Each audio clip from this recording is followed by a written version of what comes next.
Assalamualaikum warahmatullahi wabarakatuh. Halo adik-adik semua, berjumpa lagi dengan kakak Lira. Nah, bagaimana nih kabarnya adik-adik semua? Semoga kita semua selalu diberi kesehatan oleh Allah Subhanahu wa Ta'ala. Baik, pada video pembelajaran kali ini kakak akan membahas materi struktur dan kaidah bahasa Indonesia. Nah, sebelum itu kalian menyiapkan alat tulis seperti pulpen atau pensil serta buku untuk mencatat materi-materi yang akan kakak sampaikan. Baik, sebelum kita mulai belajar, alangkah baiknya kita berdoa terlebih dahulu. Doa sebelum belajar. Bismillahirrahmanirrahim. Raditu billahi rabba wa bil islami dina wa bi muhammadin nabiyya wa rasula. Rabbi zidni ilman warzuqni fahman. Artinya, kami ridho Allah sebagai Tuhanku, Islam sebagai agamaku, dan Nabi Muhammad sebagai Nabi dan Rasul. Ya Allah, tambahkanlah kepadaku ilmu dan berikanlah aku pengertian yang baik. Nah, tadi kan kakak bilang kita akan mempelajari struktur dan kaidah bahasa Indonesia. Pada materi pertama, yaitu pentingnya bahasa Indonesia. Mengapa bahasa Indonesia itu penting?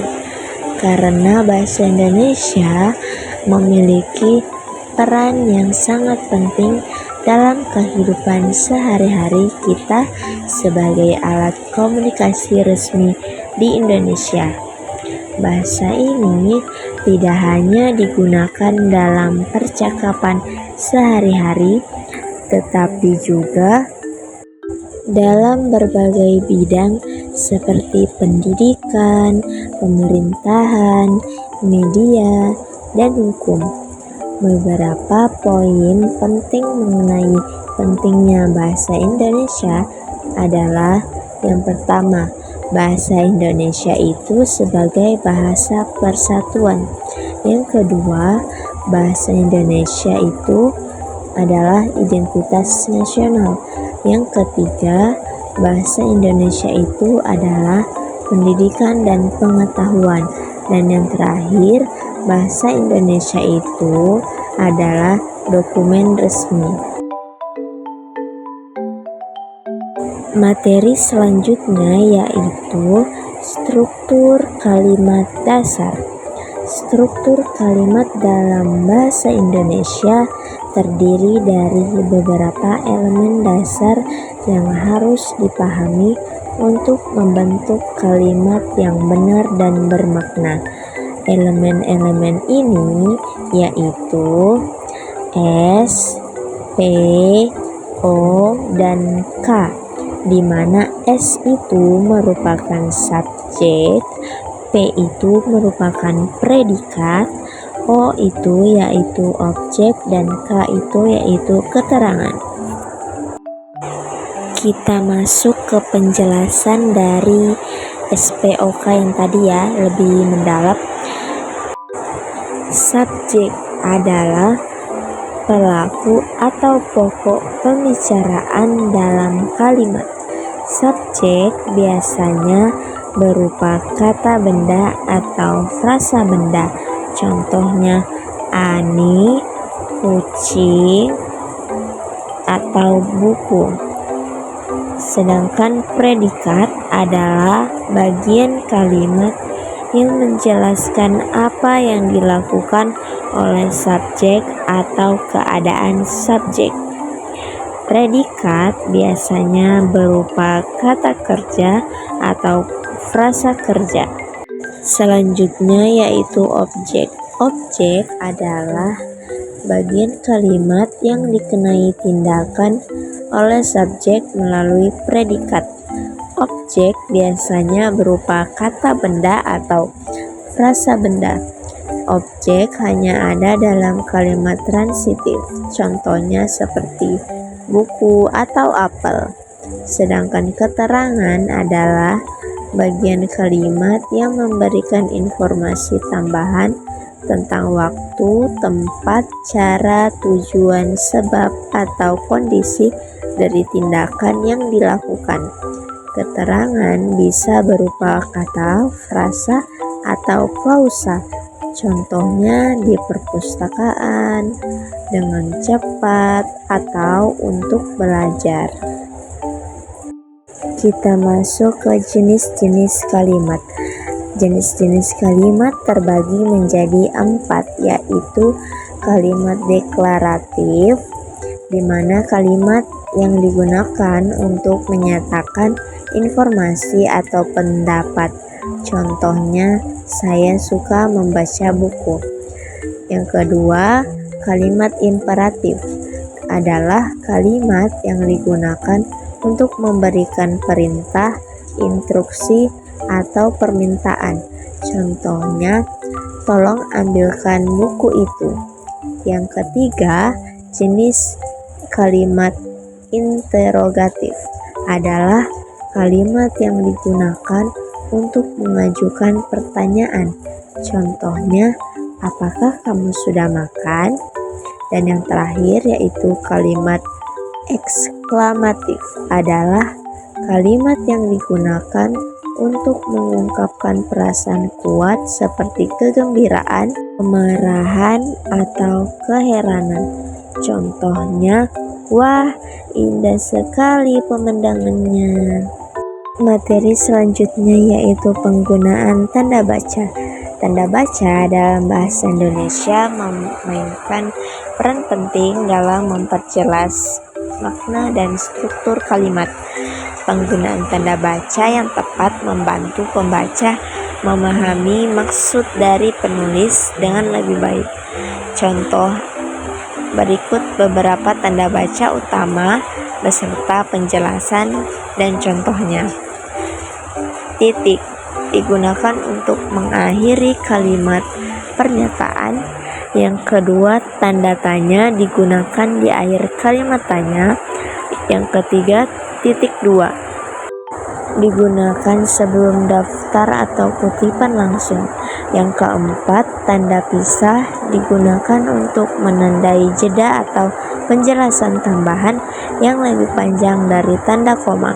Yang kelima, koma digunakan untuk memisahkan elemen-elemen dalam kalimat.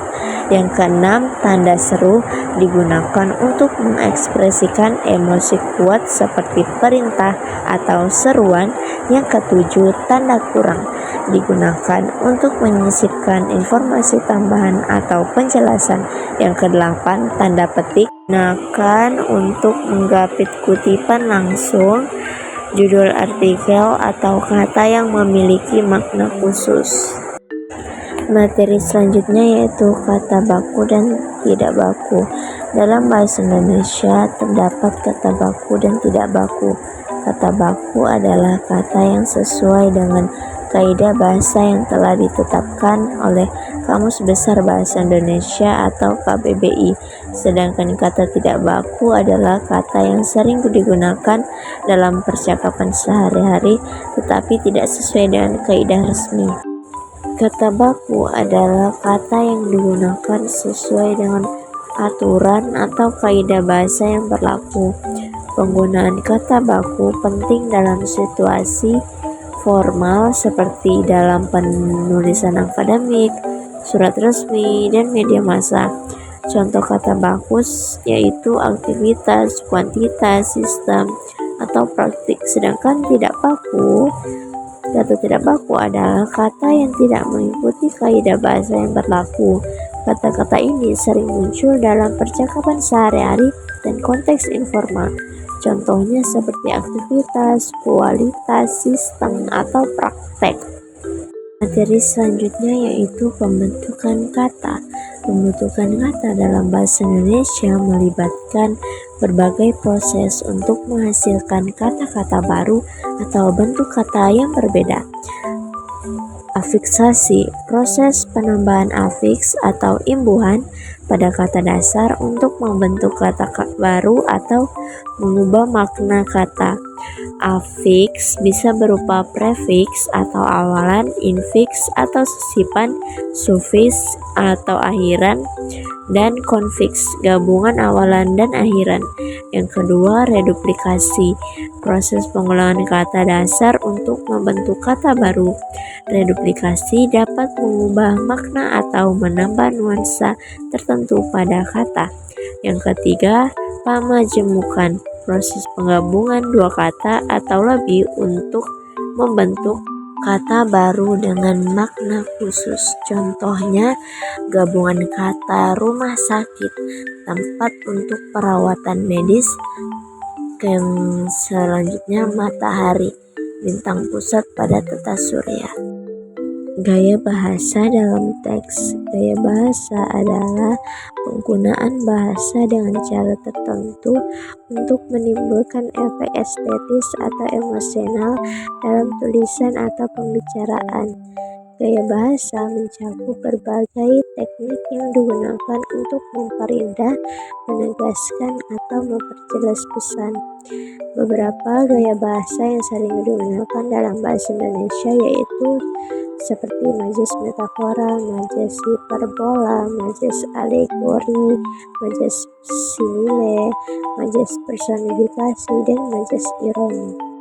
Nah, adik-adik, itu tadi materi dari struktur dan kaidah bahasa Indonesia.